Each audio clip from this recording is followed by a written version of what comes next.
internet of value at Ripple, we're thinking much bigger than just cross-border payments. It's kind of like Amazon with rare books in the early days, just this market happens to be a $10 trillion market. We are at a historic turning point.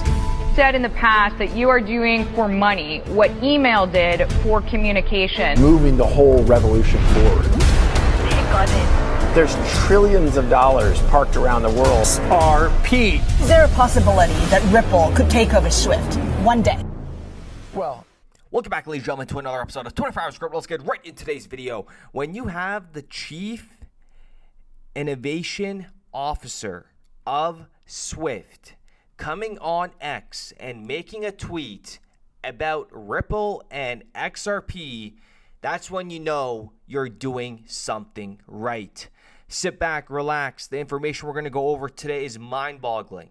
And the best part about this is previously, Mr. Tom, we are going to go over what Mr. Tom said today. It is actually remarkable. Today should be, what do we call it, a holiday. He used to work as a Chief Information Officer at CLS Group. The best part about this is Tom, his previous CEO, is now with Ripple. Okay, and I'll get into the details in a moment. But first, I have to show you the tweet that he made today, and it is going viral currently. He said, calling a private token a bridge currency is like using a fax machine and calling it the internet. It mimics the form, but not the function. And he said, fast, sure. Revolutionary, only if you've never used Wi-Fi. So here's the thing here.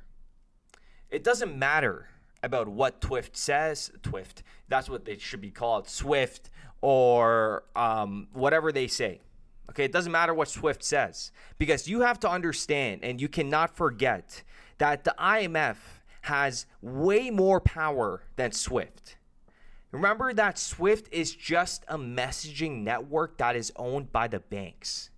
The IMF, the monetary policy architect of nations, and who has the IMF been working closely with for years? Ripple. In 2019, you had Ross Lacow. At the time, he was the Deputy General Counsel of the IMF, literally sat on stage besides Ripple's CEO, Brad Garlinghouse, discussing cross-border settlements.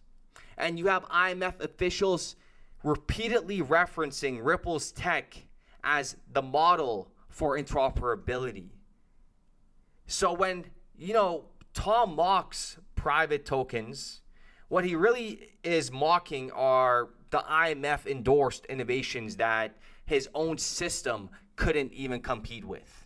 And a lot of you guys are asking, and I've seen the comments, I'll make a video on it because you guys want to get a more of a breakdown in terms of what like Swift's ledger that just came out with, whatever. Listen, that's all good. And the thing is, all I'm going to say is the pie is big enough for everybody to have a share of something and everybody for them to dabble.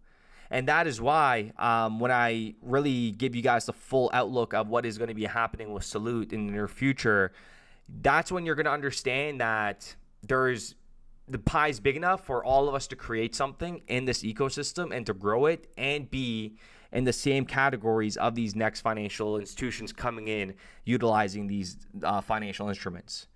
Okay, so let me know what you guys think in the comments down below of what Tom's remarks are. But let's get into Mr. Booth. Okay, this is David Booth. David Booth was previously a senior advisor at Circle for 1 year, and he was working at R3 as well when they were utilizing XRP in their Corda settler, and he was the CEO of CLS for 6 years and 4 months. 2018 is when he left. And then that's when you have Mr. Tom. He was there at the time. So Tom and David Booth, they know each other. Okay? And when you get into Ripple National Trust Bank, man, that sounds so good. That's what they're scared of. If you wanna really get into if you ever cross JP Morgan, just keep saying this: Ripple National Trust Bank, Ripple National Trust Bank. He'll cover his ears and he's like, stop it, I don't want to hear it. That's literally what is going on right now, okay? But listen, don't forget, David Booth is a part of this whole, here, let's read it. The trust bank's proposed directors collectively have significant qualifications and experience in the banking, financial services, and financial technology issues relevant to the trust bank's business plan as summarized below. And then you have Mr. David Booth. Previously, Booth was the chief executive officer of the Center Consortium and held various other senior leadership positions in financial services, including CLS Group, where he was the chief executive officer for 6 years. Okay. And also leadership positions within industry bodies at the Federal Reserve, Bank of England, and we both know Federal Reserve and Bank of England are working with Ripple. And take a look at that, the bank for the BIS. The BIS, and has worked intensively with policymakers on risk management, regulatory, and policy issues. And now here is Mr. Booth on Ripple's advisory board for RLUSD. I rest my case. Listen, whatever they said, they lied to you. Uneducated individuals, that's all it is. It is a lack of education. And I'm going to show you that, because if you go into what JP Morgan gave to you, what page is this? This is currently page 8. So I want to go to page 1, and I believe this was called Unlocking 120 Billion Value in Cross-Border Payments. First of all, this number is just, somebody should be put into jail for that one. Let's go to page number 8 here quickly. And when they give you commercial efforts and central bank initiatives, this is the best part. Okay, this is just so insane to me. CLS, this is where Tom was previously. So this is Tom. Careful, watch out, guys. So it tells you that CLS is a multi-currency FX net settlement system intended to eliminate settlement risk through FX payments versus, so it's PVP. Listen to this.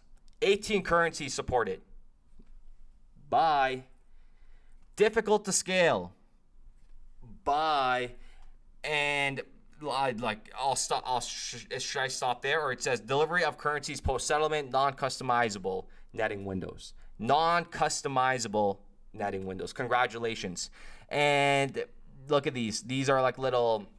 It tells you low cost, half a circle. It's kind of cheap. And then you have Swift. Okay, you have Swift. It says low cost. Absolutely not. They give one pie chart here, 1/4 of a pie. Swift, the basic you're paying is over $15. And the best part about Swift is that if your transaction goes missing, you have to pay for that investigation. That's the best part. I've done it. It's so crazy to me now. I sound retarded. I can't even talk. And then you have finality, and then you have Ripple. Listen to what they say about Ripple. First of all, Ripple should have nothing here when it comes to low cost. Okay, it should be just full blank, pretty much free, right? And we already know exactly why XRP hasn't moved yet in terms of large value payments is what Ripple is targeting. High volatility of XRP leading to limited willingness from banks in using it to facilitate payments. And then instant settlement, perfect. We got a full circle. And transparency, I don't know why we didn't get a full circle, but I guess you can't be perfect. And you got to make Swift look, a little bit better. But here's the thing. We're all going through an educational phase. We could all agree to that. There's individuals that are getting into this ecosystem. If you're going to invest into this ecosystem, you have to educate yourself on what you're doing. And the biggest and boldest predictions that I could just give you for everybody to understand is this whole crypto ecosystem, if you guys are looking at the charts right now, is, just under $4 trillion, okay? So you're talking, or just over $4 trillion.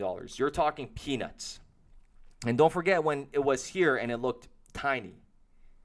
Okay, we're going to be going to 10, 20, 30, $40 trillion. When this whole ecosystem grows, you're probably wondering where. So let's say we're going to see $40 trillion or $26 trillion. Where is that going to go to, right? Well, the value is going to go into the assets that are actually solving a real economic pain points, okay? So that's what is going to be the winners. And this is horrendous just to see that there's over millions. I can't see the exact number right now on my screen, but there's over, I know, oh, right here. Oh, my goodness, I'm so wrong. 22 million cryptos. Total number of crypto tracked, 22 million. I think we're just going to end it off right there. So with that being said, ladies and gentlemen, wow. Wow. This is going to turn out real bad. I mean, you guys could kind of just take a look at like how many cryptos you guys are holding, right? And imagine people that are getting in now. Remember, it's not about the quantity of the asset that you're holding. It's about the quality.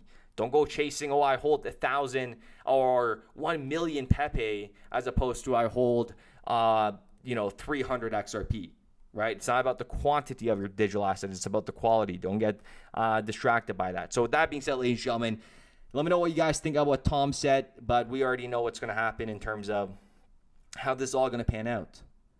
And that's simply because it is a superior set of rails, right? It offers you the ability to move away from this session-based 9 to 4, Monday through Friday activity to global 24/7, right? It allows you to move away from even an enhanced T+1 settlement cycle to atomic settlement where assets and securities and assets and payments are exchanged instantaneously. It allows us to get rid of intermediaries that are toll takers and gatekeepers that add cost and fees.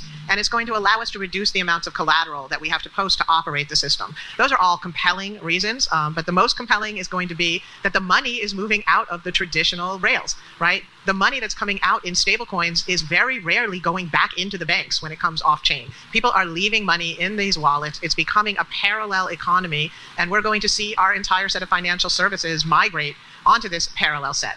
In a sense, it's like what we saw with ETFs, to go back to the point you were making, is that like once it starts happening, it doesn't stop happening and it keeps spreading. And we've kind of passed that point of no return. So I think we are at the beginning of the migration. And I think that because these technologies are open source and easy to get to, it's going to happen a lot faster than anyone in the industry anticipates.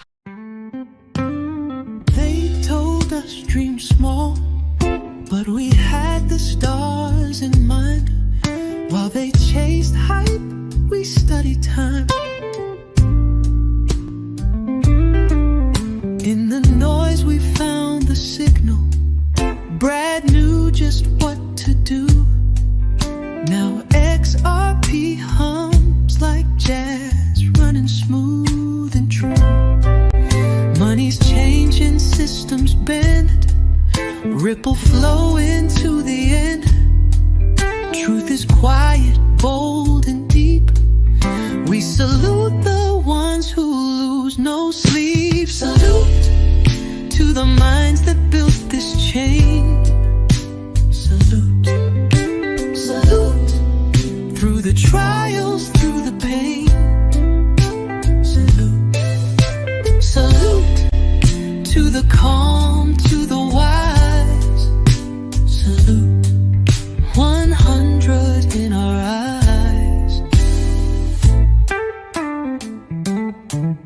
Bitcoin maxis yell on stage, stuck in loops they call belief, while XRPL just clears the way.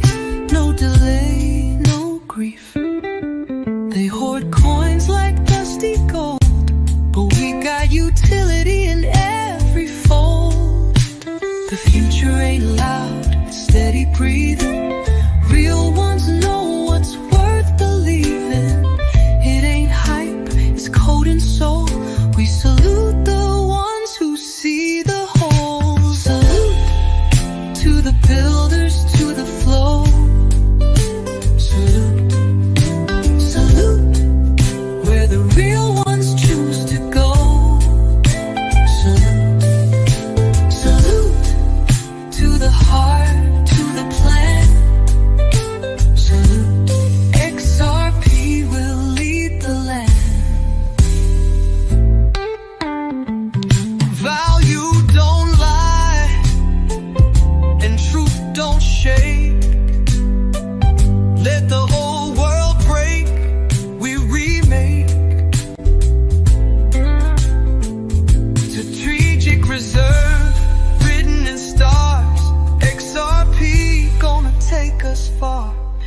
Here's to the signal, clear and bright, to the dreamers who held on tight.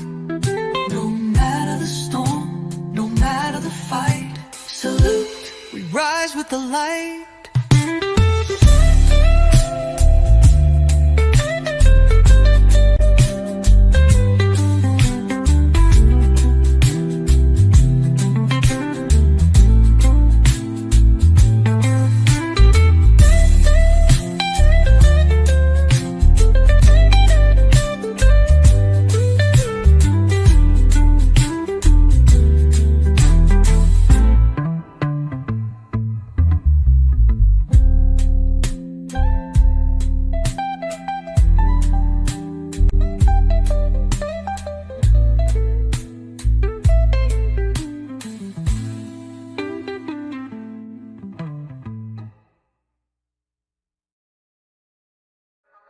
We started building RippleNet with the thesis that crypto liquidity would eventually be able to support robust global payments, large payments. RippleNet was designed so that customers seeing the benefits of our fiat-based network could flip the switch to ODL once the market was mature enough. And this is exactly what's happening. Flip the switch.